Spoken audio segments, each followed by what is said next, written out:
También te debo decir antes de comenzar que me siento un poco intimidado con tanta gente en la audiencia y espero poder cumplir las expectativas que ustedes se han generado para estas presentaciones. Voy a cambiar la presentación, sí.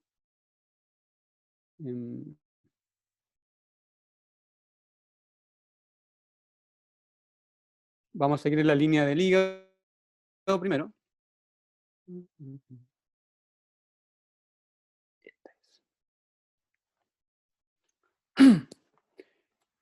Bueno, tratando de continuar con lo que ha dicho Renato y tratando de darle una línea también al conocimiento de la hepatología moderna, en la primera presentación de esta mañana vamos a hablar de la enfermedad por hígado graso no alcohólico y esencialmente relacionada o dirigiéndola al concepto de que hoy día es la principal etiología de daño hepático crónico. ¿Ya? Entonces el concepto o el título debería ser enfermedad por hígado graso no alcohólico, ¿ya? Como principal etiología de daño hepático crónico. La idea es que podamos reconocer la importancia que esta condición determina en el desarrollo de un daño hepático crónico y cirrosis y poder adquirir ciertas herramientas que nos hagan, digamos, un reconocimiento, permitir un reconocimiento temprano de los factores de riesgo y las alteraciones que conducen a daños más severos en el hígado. Y la idea es que ustedes siempre puedan identificar qué individuos tienen factores de riesgo de desarrollar daño hepático crónico y cirrosis. Aquí un poco de la bitácora de la presentación y cómo la vamos a ir desarrollando durante esta mañana. Bueno, un primer concepto que yo creo que es súper importante de tener claro es poder entender cuándo hablamos de un hígado sano, cuándo debiéramos ocupar el concepto de daño hepático crónico y cuándo debiéramos referirnos a una alteración como una cirrosis propiamente tal. ¿Ya? El daño hepático crónico constituye un daño morfológico y o funcional persistente y progresivo que tiene la potencialidad de conducir a una insuficiencia hepática crónica. Cuando a este daño estructural se le agrega una disfunción del hígado, o sea, una pérdida de la capacidad de hacer su pega, por así decirlo, entonces hablamos de una cirrosis hepática. Por lo tanto, un daño hepático crónico es cualquier alteración que genere un cambio, una alteración estructural por más de 6 meses, pero que no necesariamente va a constituirse como una cirrosis hepática. Y en ese sentido, creo que es necesario que cuando nosotros nos referimos a las pacientes que tienen una hepatopatía crónica, seamos capaces de decir, paciente con daño hepático crónico en etapa de cirrosis cuando corresponde, o paciente con un daño hepático crónico no cirrótico. La cirrosis hepática es la consecuencia de una injuria sostenida sobre un hígado susceptible. Y esto también es muy importante porque no todas las personas van a hacer cirrosis en relación al mismo fenómeno que está generando daño en el hígado. No todas las personas que beben gran cantidad de alcohol generan cirrosis, solamente ocurre eso en un 20-30% de los bebedores severos. Y esta gráfica que ya les mostró Renato, lo que quiere es ilustrar la diferencia entre una persona o personas que tienen alteraciones de tipo estructural crónico, pero que no necesariamente son cirróticos. Un hígado normal tiene un tamaño normal, morfología normal y el laboratorio bioquímico normal, pero cuando un hígado tiene alteraciones del tamaño y tiene, por ejemplo, mayor concentración de grasa, ya tiene una alteración crónica si esa alteración se mantiene por más de 6 meses, pero no necesariamente es cirrótico. Incluso en un estadio más avanzado de la enfermedad y de mayor riesgo, las personas pueden tener alteraciones del tamaño, pueden tener una morfología un poco alterada, ¿cierto? Pueden tener una esteatosis hepática y una bioquímica alterada con elevación principalmente de las transaminasas, una transaminitis, pero no necesariamente son cirróticos.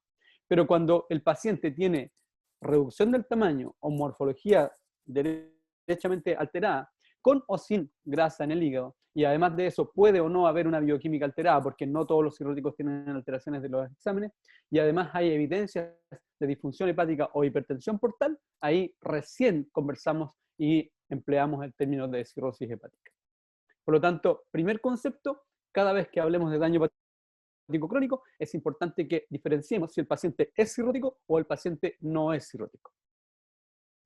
Bueno, la cirrosis como tal también es súper importante definir y tener súper claro el concepto. Hay un daño morfológico, hay un cambio morfológico, y este cambio morfológico se asocia a un deterioro funcional que habitualmente va de la mano de un fenómeno fisiopatológico que se llama hipertensión portal. Y todo esto condiciona que las personas que van a desarrollar una cirrosis puedan tener un mayor riesgo de morbimortalidad, lo cual habitualmente va de la mano del desarrollo de múltiples complicaciones. Y por eso es que es importante tener en cuenta el concepto, porque cuando yo hablo de cirrosis, el paciente va por un carril de seguimiento y manejo diferente, independiente de que esté estable. Esta es una gráfica solamente que quiere mostrar que diferentes noxas que generan una injuria crónica pueden alterar o dañar el hígado en forma mantenida por muchos años, incluso ahí aparece hasta 50 años, ¿cierto? Y esto requiere que las personas adicionalmente tengan cierta susceptibilidad genética, o sea, tiene que haber una predisposición individual para que esta noxa que está en mi hígado pueda condicionar el desarrollo de una cirrosis hepática. Y la cirrosis, como ya hemos dicho, entonces, determina un deterioro funcional y la presencia de hipertensión portal. El problema de esto es que cuando nosotros tenemos un paciente cirrótico, este paciente va a tener mayor riesgo de hepatocarcinoma y otras complicaciones, y además se va a posicionar en una lista preferente, probablemente para la posibilidad de un trasplante hepático, que es, en último término, la terapia definitiva para la cirrosis hepática. Por lo tanto, la fibrosis hepática es la vía final común de una injuria hepática, ¿ah?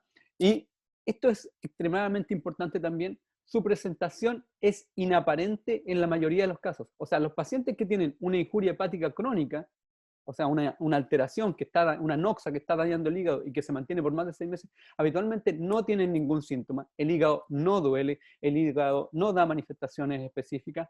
E incluso los pacientes cirróticos pueden tener cirrosis por mucho tiempo y debutar con un hepatocarcinoma, tener una sobrevida no mayor a 2 semanas y nunca haber tenido ninguna manifestación que haya hecho pensar que el paciente era cirrótico.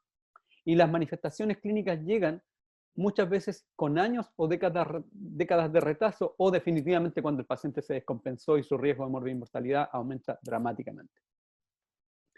Estas complicaciones o estas manifestaciones, como por ejemplo la encefalopatía hepática, que se ve ahí en la expresión de flapping, ¿cierto?, del video del lado izquierdo, o las varices esofágicas con hemorragia digestiva, o la ascitis, como ya les comentó Renato, o derechamente el desarrollo de hepatocarcinomas en un hígado que en este caso está ocupado completamente por estas lesiones tipo quísticas, ¿cierto? Son complicaciones de una enfermedad habitualmente avanzada y que condicionan un riesgo de morbimortalidad mucho mayor. Pero el problema de esto es que cuando nosotros llegamos a esta condición en los pacientes, habitualmente, como decía Renato, estamos llegando tarde.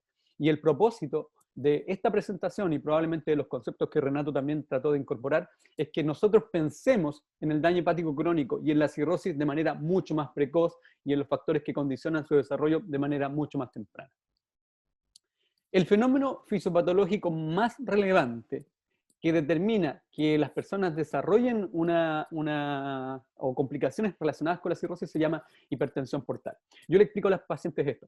Un hígado sano es como una esponja, absorbe agua, tiene un tamaño que es, digamos, es normal, pero un hígado dañado es como una esponja vieja, ¿ya? Ya no absorbe agua, y habitualmente, adicionalmente al concepto de la esponja que está chiquita, que está dañada, ¿cierto?, en estructura, además está muy duro. Y cuando está muy duro el hígado, genera una especie de resistencia al flujo a través del hígado, y ese flujo con resistencia es lo que se denomina hipertensión portal. Y esa hipertensión portal va a generar cambios hemodinámicos, va a generar cambios en la permeabilidad, digamos, vascular, va a generar cambios a nivel renal, va a generar cambios a nivel cardiológico, y todo eso va a generar que el paciente tenga mucho más riesgo de complicaciones y de morirse. Bueno, cuando nosotros también hablamos de la cirrosis hepática, habitualmente, y esta gráfica es solamente para graficar el tema de cómo las complicaciones afectan la sobrevida de las personas, nosotros muchas veces podemos tener un paciente ya cirrótico, pero que está compensado y no tiene ninguna manifestación importante de su enfermedad. Nos encontramos en algún examen de laboratorio, en una endoscopía, con alteraciones que sugieren, que hacen plantear el diagnóstico, pero no hay expresión de la enfermedad. Pero cuando aparece una clínica evidente, cuando aparecen descompensaciones o deterioro franco, la sobrevida del paciente cambia dramáticamente, y eso queda reflejado en esta diapositiva. O sea, una persona que está en un estadio 1 tiene una probabilidad de morirse en un año de un 1%, que eso es igual a la población general. E incluso si las personas no tienen ninguna evidencia de descompensación y solamente tienen varices esofágicas por endoscopía, que fue un hallazgo probablemente, o que fue solicitada la endoscopía en el contexto de un estudio de sospecha de daño hepático crónico, esas personas tienen una sobrevida igual a la de las personas que no tienen riesgo de, perdón, igual al de las personas que no tienen cirrosis hepática. Y esto igual es importante, porque yo cuando veo a los pacientes por primera vez y tengo que calmarlos respecto a su diagnóstico en el que ellos hoy día están embarcados, les digo, un paciente que está normal, un paciente que tiene una enfermedad compensada, un paciente que se compromete con su enfermedad, que no bebe alcohol, un paciente que intenta bajar de peso, que optimiza el control de sus factores metabólicos, habitualmente tiene la misma sobrevida que una persona que no tiene cirrosis. Pero sí es importante que hagamos ciertas cosas que nos mantengan en control permanente para anticiparnos al desarrollo de complicaciones que van a empeorar tu pronóstico y van a aumentar tu riesgo de mortalidad. Y no solamente de mortalidad, porque en último término las personas podrían decir, bueno, yo me muero y no genero ningún problema. Pero la cirrosis descompensada puede generar disminución de la capacidad laboral, disminución de la capacidad cognitiva, alta cantidad de tratamientos, costos adicionales, hospitalizaciones, etcétera, etcétera. Y un desgaste importante para la familia también. Y esto también, no voy a insistir en esto, el punto es que la enfermedad entre más severa, el pronóstico es más malo, lo cual queda reflejado en esta clasificación de Child-Pugh y también en la clasificación de Mel que recientemente Renato algo ya les comentó. ¿Y por qué es tan importante hablar de cirrosis? ¿Y por qué partí con esto primero? Porque en el fondo la mortalidad atribuida a cirrosis hepática en el mundo es dramáticamente alta. Claro, lo mismo que decía Renato, o sea, 2.2% de la mortalidad mundial, pero es la mortalidad por una sola enfermedad de las múltiples enfermedades que existen en el planeta. O sea, ella sola se lleva el 2,2% de la mortalidad mundial y esto además es un fenómeno creciente en el último tiempo y esta cuestión no va a cambiar porque la cirrosis sigue aumentando y las complicaciones asociadas a la cirrosis, como por ejemplo el hepatocarcinoma, son condiciones que van cada día en aumento. Y lo que es más dramático es que países pobres o países en desarrollo como el nuestro, y nosotros estamos ahí en el top de los top probablemente, tienen además un alto impacto relacionado a una enfermedad como esta. Y en Chile mueren más de 4.000 personas al año sin saber, digamos, no sin saber, ellos saben, pero probablemente nosotros no sabemos que este número de personas están muriéndose en Chile. Y esto hace que la cirrosis hepática sea la cuarta causa de muerte específica en Chile, tercera causa de muerte específica en hombres y 11ª causa de muerte específica en mujeres. O sea, está ahí en el top 10 de la mortalidad por enfermedad específica. Y lo otro es que la cirrosis hepática en Chile constituye la tercera o cuarta causa de años de vida perdida de la población. No solamente porque mueren, sino porque también genera una serie de incapacidad o inhabilidad desde el punto de vista funcional. Ok, ¿tenemos claro el concepto entonces? Espero que esté bastante claro el por qué hablar de cirrosis en un curso como este es relevante, por qué hablar de cirrosis tiene que estar en el ADN del médico general o del estudiante de medicina que va a encontrarse en algún momento con pacientes cirróticos, no una vez, sino que muchas veces. Y lo otro, ¿por qué es importante anticiparse al diagnóstico de cirrosis? O sea, yo sé que una cuestión me va a llevar a una cirrosis, pero debo saber antes y tratar de llegar antes de que la cirrosis esté establecida, porque eventualmente puedo hacer que ese fenómeno se retrase o incluso revertirlo. ¿Ya? Y aquí hay un tema importante. Conociendo el hígado graso no alcohólico como un factor de riesgo y daño establecido. Yo no voy a enseñar algo nuevo, porque esto ya está en la literatura, solamente voy a replicar el conocimiento que existe. Me pasa muchas veces que voy a pasar visita al hospital con los becados, con los alumnos, con los internos o en alguna rotación de pregrado. Y me presentan, doctor, por favor, ¿podemos ver a un paciente? Ya, vamos a ver el paciente, no hay problema. Y la presentación es típica de un hombre, el más frecuente nombre, sobre los 50 años, pero habitualmente no más allá de los 60 años, que debutó por una complicación. Esa complicación puede ser una hemorragia digestiva por varices, como está en la fotografía, puede ser una encefalopatía hepática, puede ser una ascitis, digamos, de novo. Y el paciente habitualmente se ve enflaquecido, sarcopénico, ¿cierto? Con atrofia muscular evidente. Y en la historia, las personas que me presentan el paciente habitualmente me van a concluir lo siguiente. Este paciente tiene un daño hepático crónico por alcohol. Entonces, el primer concepto que yo trato de desarraigar es el de daño hepático crónico, porque como dije, no es que no lo tenga, lo que pasa es que está en una etapa de cirrosis. Y yo quiero que ustedes le coloquen un apellido a este diagnóstico. O sea, daño hepático crónico daño hepático crónico en etapa de cirrosis. Uno debiera además ser capaz de colocar la clasificación funcional, Child-Pugh A, Child-Pugh B, Child-Pugh C, con el puntaje específico, MEL tanto, o sea, un nombre, un apellido, qué sé yo, de etiología X. ¿Y sobre qué te basas para hacer un diagnóstico de cirrosis por alcohol? Pregunto yo. No, es que el paciente dice que bebía los fines de semana, la familia también corroboró que él bebía de repente. Ok, pero tiene casi 60 años, no tiene problemas sociales, no tiene aparentemente un problema importante por alcohol, aunque hay pacientes que por supuesto el antecedente es muy evidente. Entonces yo la pregunta que habitualmente le hago al residente o al interno o al paciente es, ¿cuánto pesaba usted hace 20 o 30 años atrás? Y hoy día el paciente pesa, no sé, 70 kilos, pero la respuesta es habitualmente 90, 100 kilos. ¿Para qué? Para una talla de unos 60, unos 70, un hombre promedio en Chile. Por lo tanto, ¿cuál es la causa del daño hepático crónico en este paciente? ¿Será correcto decir que es por alcohol o tenemos que buscar más información? Y yo creo que eso es importante, porque es muy probable que el alcohol no es que no sea una causa importante de daño hepático, lo es, ¿ah? Pero probablemente otras causas de daño hepático crónico y cirrosis están subestimadas porque no teníamos información anteriormente para poder identificarlas. Entonces, existe un gran número de etiologías con el potencial de desarrollar una cirrosis. La etiología va a depender de factores geográficos, ambientales y genéticos, entre otros al menos. Y el desarrollo de una cirrosis depende, además de la noxa, de la predisposición individual de las personas, ¿no? ¿Okay? Y esta es una lista corta, ¿cierto?, de las principales causas. Creo que Renato ya les mostró esta diapositiva. Aquí hay algunos cambios a la nomenclatura. A partir del año 2020, el hígado graso no alcohólico se va a empezar a llamar enfermedad por hígado graso asociada a disfunción metabólica. Y desde el año 2015, la cirrosis biliar primaria no se llama cirrosis biliar primaria, sino que se llama colangitis biliar primaria. Y es importante tener estos conceptos en la cabeza frescos. Ok. Clásicamente el consumo de alcohol ha sido definido como la principal etiología de la cirrosis hepática en Chile, pero no es correcto asumir esta etiología sin hacer el diagnóstico diferencial de otras condiciones prevalentes. ¿Esto qué implica? Implica que aunque esté muy evidente el antecedente de un consumo importante de alcohol, ustedes debieran buscar otras causas también, o sea, al menos otras causas que pudieran explicar lo que al paciente le está pasando, que pudieran haber generado un sinergismo o que incluso pudieran haber tenido un rol independiente.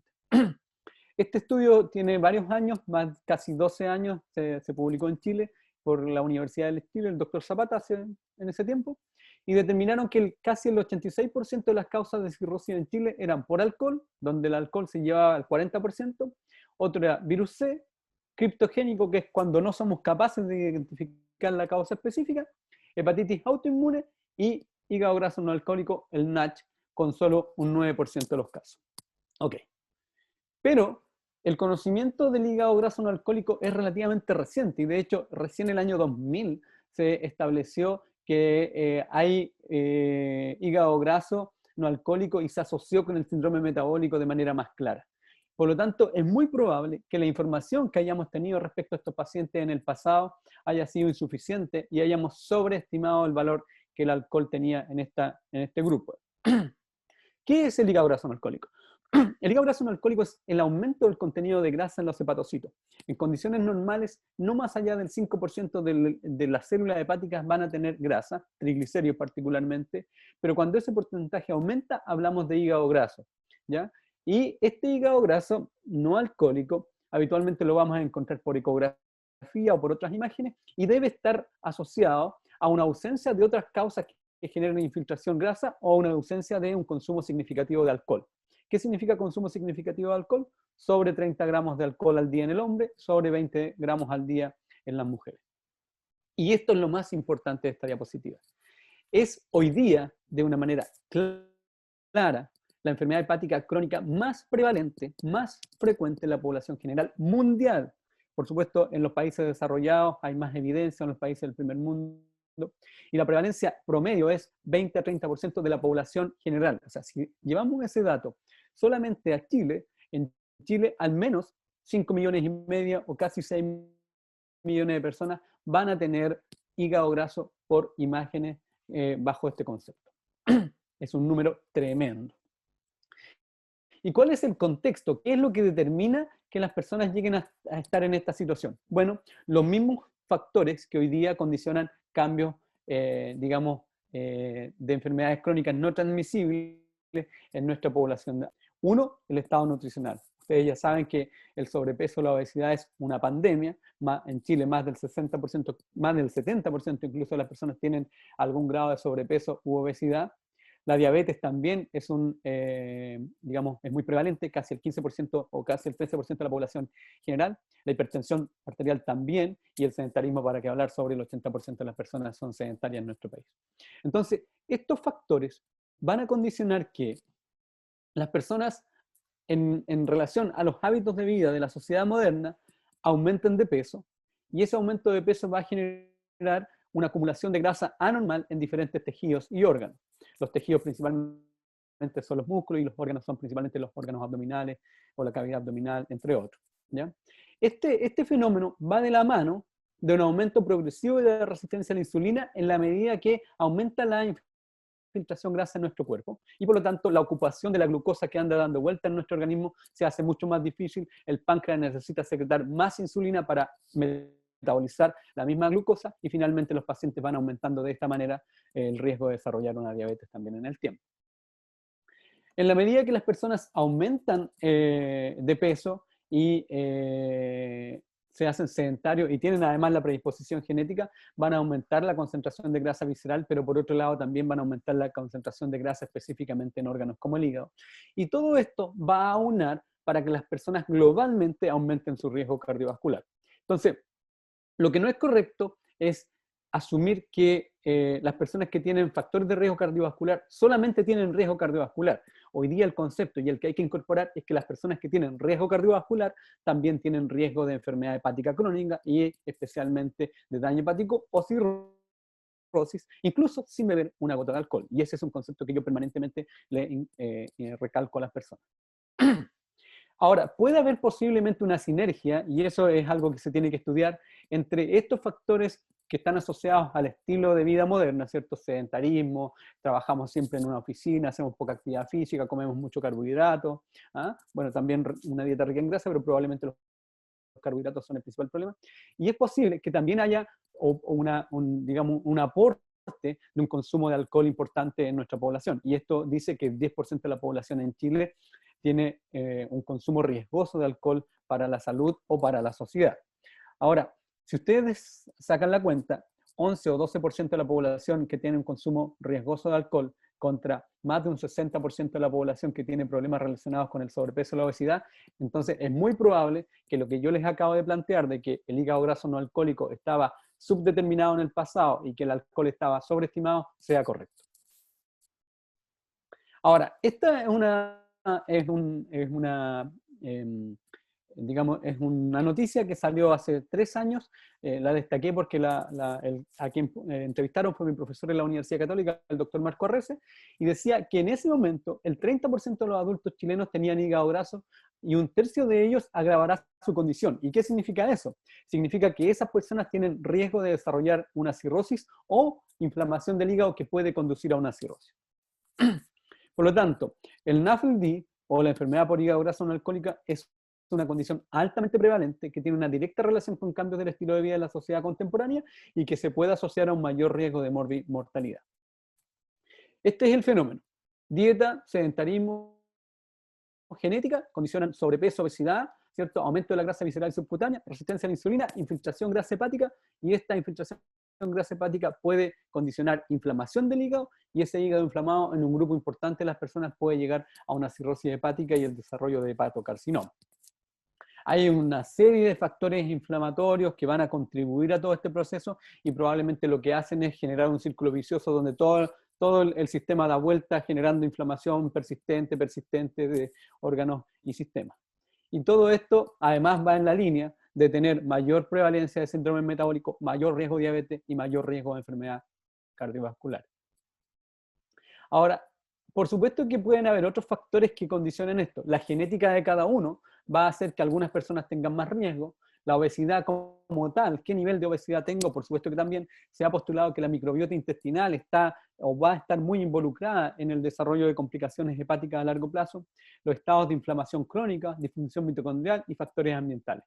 Todo esto puede determinar que del 100% de las personas que tienen hígado graso, o sea, de los 5,5 millones o 6 millones de personas en Chile, un 30%, o sea, más o menos 1 millón de personas, ¿cierto? 1,5 millones de personas, pueden, o incluso más, desarrollar inflamación del hígado. ¿Y cómo se manifiesta esta inflamación? Habitualmente la vemos con elevación de las pruebas hepáticas, lo que decía Renato en la primera presentación. Elevación de las transaminasas, a veces también hay elevación de la GGT en este contexto, y de ese porcentaje, alrededor de un 25%, estamos hablando de 500.000 personas en Chile, podrían desarrollar una fibrosis avanzada o una cirrosis con el riesgo potencial de hacer un hepatocarcinoma y las complicaciones propias de la cirrosis. Esto es un número tremendo, o sea, si 500.000 personas en Chile son cirróticas, imagínense, la mortalidad probablemente, incluso hoy día, con 4.000 personas está subestimada. Las implicancias actuales son entonces que esta es la principal causa de daño hepático crónico en el mundo desarrollado y Chile va en esa línea. A lo mejor los datos no son tan claros porque nos falta tener mayores estudios poblacionales y datos mucho más concretos, pero yo creo que no hay diferencia en este sentido. Hay una incidencia y prevalencia en el mundo, de hecho todos estarán de acuerdo y los datos así lo sugieren, que la obesidad, el peso y todos los factores cardiovasculares van a ser mucho más importantes todavía de aquí al 2030-2050. Es la principal causa de trasplante hepático en el mundo desarrollado, ¿ya? Genera un mayor riesgo de impacto cardiovascular y lo más lamentable es que hasta el día de hoy no hay terapias farmacológicas efectivas. O sea, lo único efectivo que hoy día conocemos es bajar de peso y hacer actividad física. Ok. Espero que hasta aquí esté relativamente claro qué es la cirrosis y espero que esté relativamente claro la importancia del hígado graso como un factor de riesgo definitivo para el desarrollo de complicaciones hepáticas crónicas y finalmente una cirrosis y sus complicaciones. Ahora, ¿qué es lo que yo quiero incorporar en esta última parte? Algunos datos, algunas herramientas que creo que le podrían ser de utilidad para aproximarse a pacientes que tienen más riesgo. Bueno, es necesario que ustedes, con todo esto, cada vez que vean a personas que están dentro de este grupo de riesgo, tengan un alto índice de sospecha.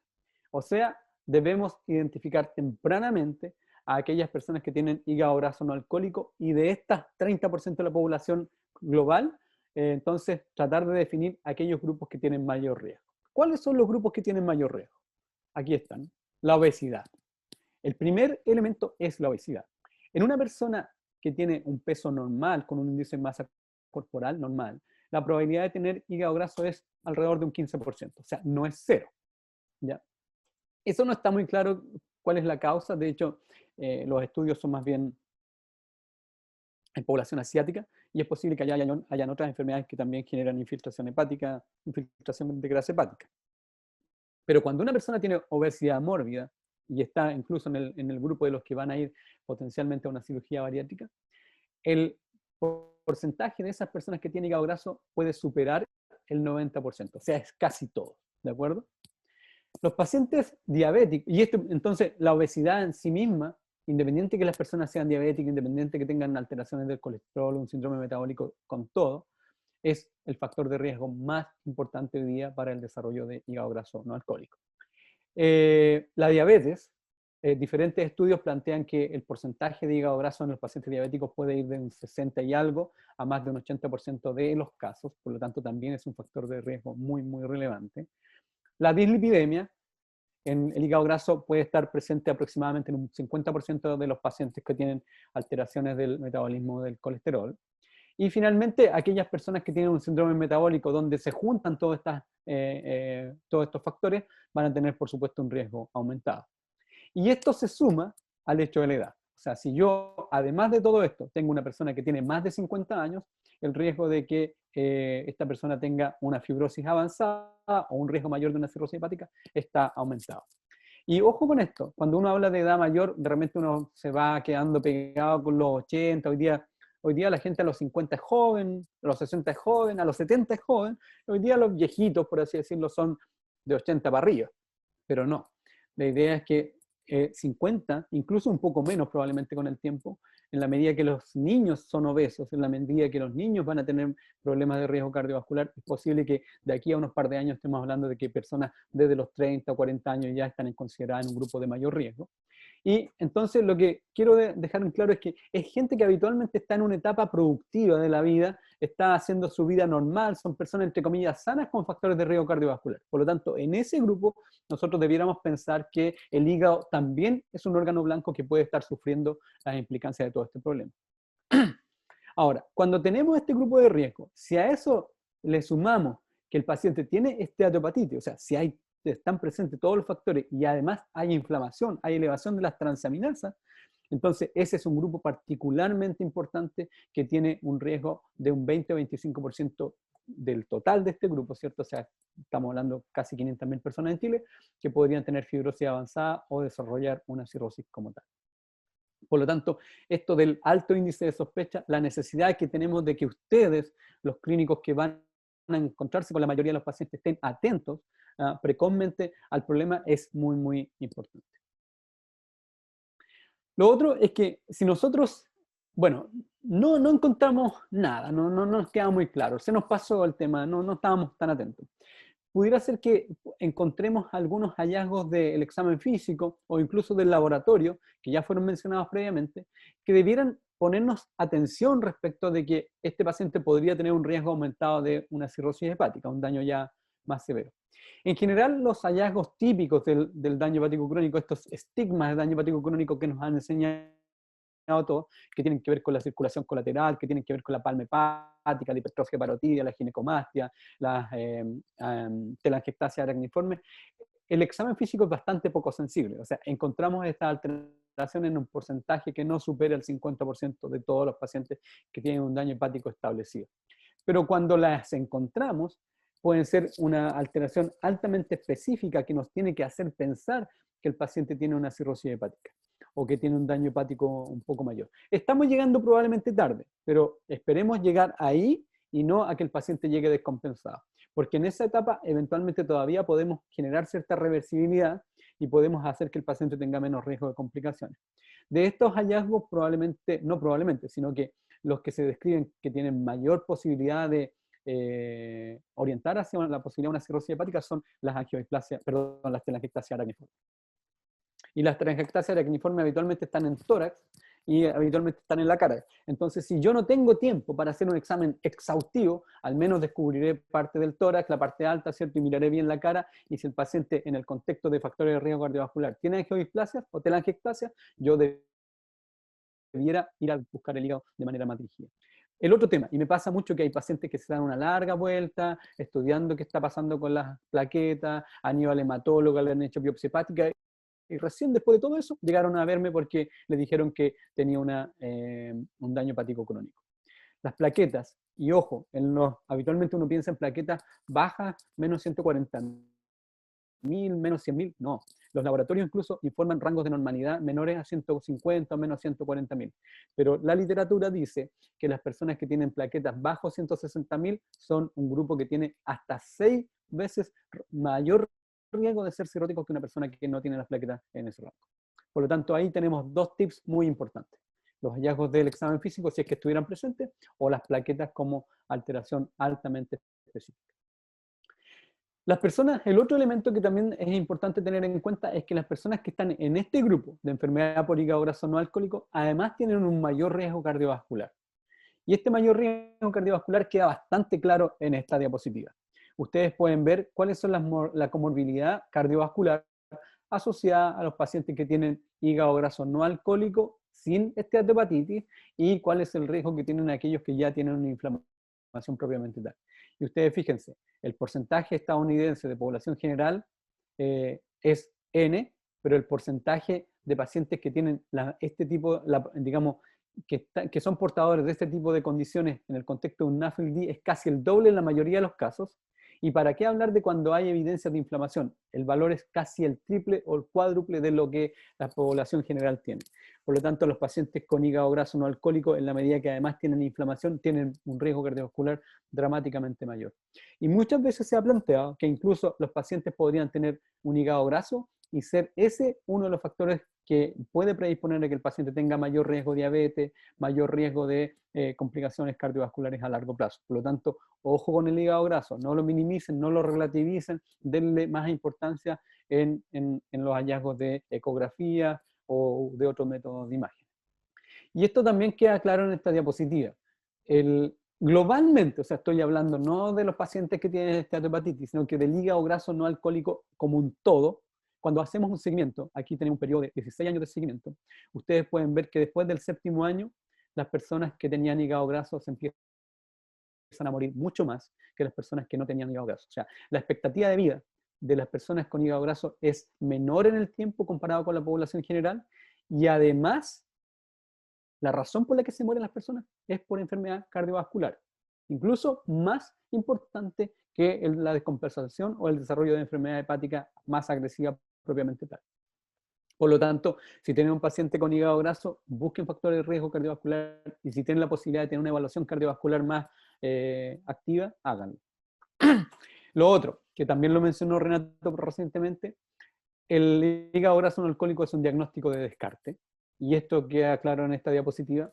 No es, en general, en la hepatología, varias condiciones son un diagnóstico de descarte. Por ejemplo, Renato recién habló de las drogas. Cuando yo escribo que un medicamento puede generar hepatotoxicidad, está bien, eso puede ser así, es una causa importante de toxicidad y de daño hepático, no crónico, habitualmente agudo, pero yo necesito en ese grupo haber descartado una serie de otras condiciones que pueden explicar también el problema. Entonces, en el caso del hígado graso, también hay otras condiciones que pueden generar esteatosis macro o microvesicular y que ecográficamente pueden verse de la misma manera. Y ahí está el consumo excesivo de alcohol, infecciones crónicas como virus C, enfermedades metabólicas como el Wilson, estados de inanición prolongada, nutrición parenteral, algunos medicamentos, etc. Por lo tanto, el desafío, cada vez que ustedes se encuentren con un paciente que tiene hígado graso y que además tiene elevación de las transaminasas, es buscar otras hepatopatías crónicas, incluso las hepatitis autoinmunes, incluso la colangitis biliar primaria, aunque la colangitis biliar primaria tiende a dar un patrón más bien colestático, pero si uno tiene la posibilidad de descartar todas estas condiciones, es mucho mejor. Y finalmente, terminando la presentación, si tenemos la posibilidad de aproximarnos al riesgo del paciente, hagámoslo. ¿Y cómo lo podemos hacer? Hoy día existen formas de valoración no invasiva. ¿Y cómo se hace la valoración no invasiva? Se hace encontrando un paciente que tiene hígado graso, tratando de definir si este paciente tiene o no tiene una fibrosis avanzada, descartando otras enfermedades que condicionen el riesgo de hepatopatía crónica, ¿ya? Evaluando el riesgo cardiovascular de las personas, evaluando, descartando que tenga un consumo significativo de alcohol y viendo cómo el paciente modifica estas alteraciones en relación a cambios del estilo de vida, como por ejemplo bajar de peso, hacer actividad física, qué sé yo, optimizar el control de la resistencia a la insulina o la diabetes. Y en esta línea nosotros podríamos limitar la evaluación no invasiva a no muchos exámenes. Primero, pruebas hepáticas, que nos pueden decir si hay inflamación o no hay inflamación, aunque pudiera haber inflamación incluso con pruebas hepáticas normales, el valor de la albúmina, el valor de las plaquetas, que nos pueden orientar esencialmente a que las personas tengan un daño un poco mayor o más severo, y una eco abdominal que además nos va a mostrar la morfología del hígado, porque si el hígado ya tiene una morfología de daño hepático crónico con irregularidad de los bordes, aumento de la cisura, hipertrofia del lóbulo caudado, etc., ese paciente es derechamente cirrótico que ha requerido un manejo diferente o un seguimiento diferente. Y hay algunos scores que van a poder encontrar en sus teléfonos celulares, en algunas aplicaciones, como por ejemplo estos que se mencionan ahí, donde los más validados hoy día son el FIB4 score, que esencialmente lo que evalúa es la edad al paciente, el valor de las transaminasas y el recuento de plaquetas, y el NAFL NAFLD Score, ¿ya? NAFLD Fibrosis Score se llama, que también valora prácticamente lo mismo y que en el fondo ustedes pueden introducir la información en su teléfono y podrían, al lado del paciente, de manera rápida, estimar el riesgo que esta persona tiene de desarrollar o de tener una fibrosis avanzada y, por supuesto, de desarrollar una cirrosis propiamente tal.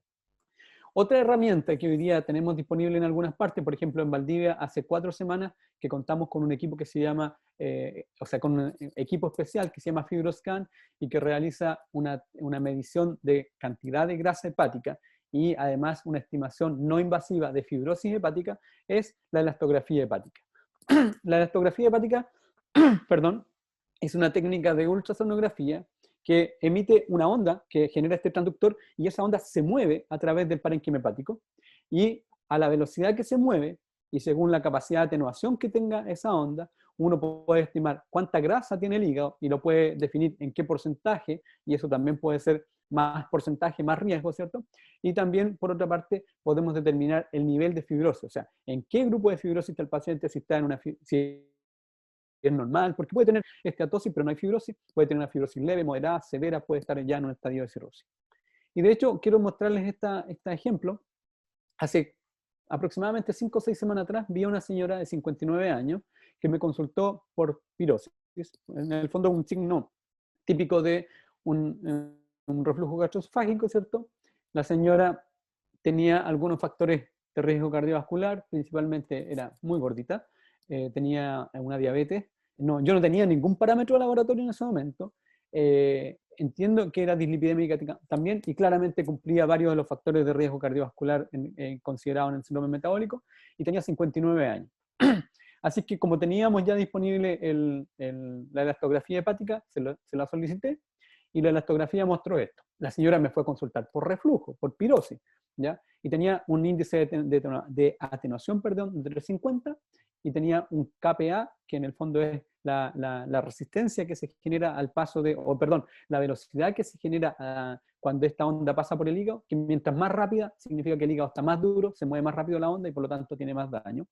Y como ustedes pueden ver, con un examen no invasivo que demora 5 o 10 minutos, que está altamente estandarizado, que es seguro, que se puede repetir además, la persona pudimos determinar que tiene una estatosis hepática superior al 67%, pero lo que es más dramático es que ella, sin saberlo y sin que nadie se lo hubiese planteado antes, tiene una velocidad de la onda en el hígado que la estratifica como una paciente cirrótica. Y por lo tanto, uno aquí está como en un estadio inicial de la cirrosis, porque tiene una onda de velocidad que está en el límite inferior, pero esto podría implicar dos cosas. Una, de que la paciente es cirrótica y que hay que llevarla por el carril de los cirróticos, seguimiento, ecografía cada 6 meses, evaluación endoscópica para ver si tiene varices, que le hizo una endoscopía porque estaba por el reflujo, tiene más de 40 años, qué sé yo, no tiene varices.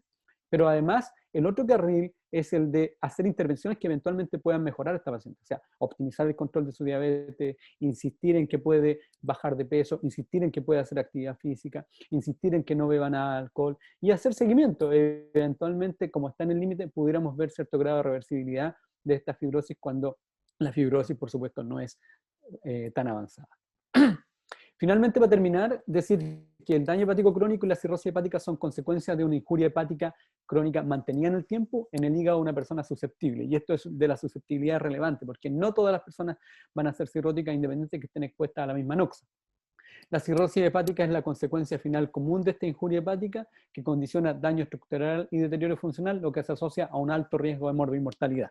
¿De acuerdo? Incluso esto no necesariamente es tan manifiesto como una hemorragia digestiva donde todas las antenas se paran, la urgencia se estresa, qué sé yo, la citis que el paciente francamente lo evidencia, la encefalopatía hepática que condiciona un deterioro importante en las personas, sino que también el desarrollo de hepatocarcinoma, y el hepatocarcinoma puede aparecer en cualquier momento de la cirrosis hepática. Tengo al menos uno de ejemplos donde puedo dejar claro esto. Hace un año atrás me tocó que un colega me habló de que su esposa tenía un tío de Osorno, así se triangulan las cosas. Y el tío se había puesto amarillo hacía 10 días, había consultado y no sabían qué tenía. Entonces me preguntó si yo lo podía ver, y yo le dije, claro, por supuesto que lo puedo ver. Y le dije, ¿pero tiene algún examen? ¿Podrías compartirme los exámenes? Y me enviaron los exámenes de laboratorio, donde tenía en ese momento una bilirrubina de 4, tenía alteración leve de las transaminasas en torno a 3, 4, 5 veces el valor normal, y tenía una protrombina que estaba, no recuerdo exactamente, pero supongamos 60%. Lo normal de una protrombina es que esté sobre 70%. Puede estar incluso un poquito más bajo cuando uno ha tenido periodos de ayuno prolongado, pero en general una persona sana sobre 70%. Y tenía plaquetas bajas. Entonces yo le dije, ¿sabes qué? A mí me parece que este señor probablemente es cirrótico y está debutando con una cirrosis descompensada. Háganle una ecografía y descartemos que tenga alguna cosa y según eso avanzamos. Ecografía, hígado cirrótico, y se veía irregular, se veía una lesión focal en el hígado grande. Entonces yo le dije, hágale una resonancia y yo lo veo con eso. Entonces le pedimos la resonancia y la resonancia mostró un tumor del hígado que ocupaba, no sé, no recuerdo exactamente, 70-80% de toda la masa hepática, y me tocó verlo con esa información. Y en ese momento yo tuve que conversar con él y le dije que en realidad la situación estaba fuera de todo alcance. Recuerden que el paciente había debutado hacía 2 semanas con su enfermedad, era normal hasta antes de eso, teóricamente normal, y no bebía alcohol, por supuesto. En el fondo tenía sobrepeso, una obesidad no tan severa y factores de riesgo cardiovascular. Y me preguntó si, yo le dije, el pronóstico es muy reservado, tenemos que ver qué va pasando, yo creo que las posibilidades son muy bajas. Y me dice, ¿usted cree que nos vamos a ver en 3 meses más? Yo le dije, no, yo honestamente no creo. Y él muy creyente en Dios me dijo, no, doctor, yo sé que lo voy a ver en 3 meses más. La familia igual, muy, por supuesto en ese momento, mucha negación. Yo traté de ajustarme al conocimiento y yo sabía que probablemente no más allá de 2 semanas era el pronóstico. Y efectivamente murió como a la semana de que yo lo había conocido. Entonces, el desenlace es dramático, la historia es terrible, ¿cierto? No quisiéramos nosotros estar en esa situación, pero el mensaje es que nosotros hoy día podemos anticiparnos a eso y evitar que las personas y las familias y la sociedad tengan que experimentar ese tipo de situaciones si aplicamos bien el conocimiento. Actualmente, el hígado graso asociado a disfunción metabólica o hígado graso no alcohólico constituye la principal etiología de daño hepático crónico y de cirrosis hepática, y en Chile eso ya es una realidad. Los cambios de estilo de vida en la sociedad moderna determinan un alto riesgo cardiovascular, son los mismos claramente que determinan un hígado graso no alcohólico, y esto requiere, por lo tanto, que no solamente estemos enfocados en la diabetes, la hipertensión, el colesterol, las pastillas, qué sé yo, sino que también estemos centrados de qué está pasando en el hígado. Yo le digo a mis colegas, si ustedes me piden que yo como gastroenterólogo o como especialista en hígado sea capaz de diagnosticar una diabetes, sea capaz de enviar el paciente al endocrinólogo, que sea capaz de diagnosticar una angina inestable o estable y enviarla donde corresponde. Entonces yo tengo que pedirle a ustedes que sean capaces de mirar el hígado y que se anticipen al diagnóstico de una hepatopatía crónica. ¿Por qué no? Si ustedes me piden a mí, yo tengo que pedirle a ustedes lo mismo. Y finalmente, el desafío del médico de atención primaria es la identificación de grupos de mayor riesgo de desarrollar daño hepático crónico e iniciar las intervenciones que permitan un diagnóstico precoz del daño, definir riesgo de fibrosis avanzada, qué pacientes ya les mostré podrían estar en una situación de riesgo, y eventualmente hacer intervenciones que permitan revertir estas alteraciones. Esas intervenciones son, como hemos dicho, bajar de peso, hacer una baja de peso ojalá sobre el 7% del peso corporal, hacer actividad física, reducir la ingesta de carbohidratos, iniciar manejo óptimo de la resistencia a la insulina, optimizar el manejo de la diabetes, optimizar el manejo de la hipertensión, dejar de fumar, como dijo Renato, dejar de beber alcohol cuando hay coexistencia, etc. Eso. Muchísimas gracias por su atención. Nadie me interrumpió en este periodo, así que estoy muy contento. Y además se mantuvo la audiencia, así es que eso me pone aún más contento.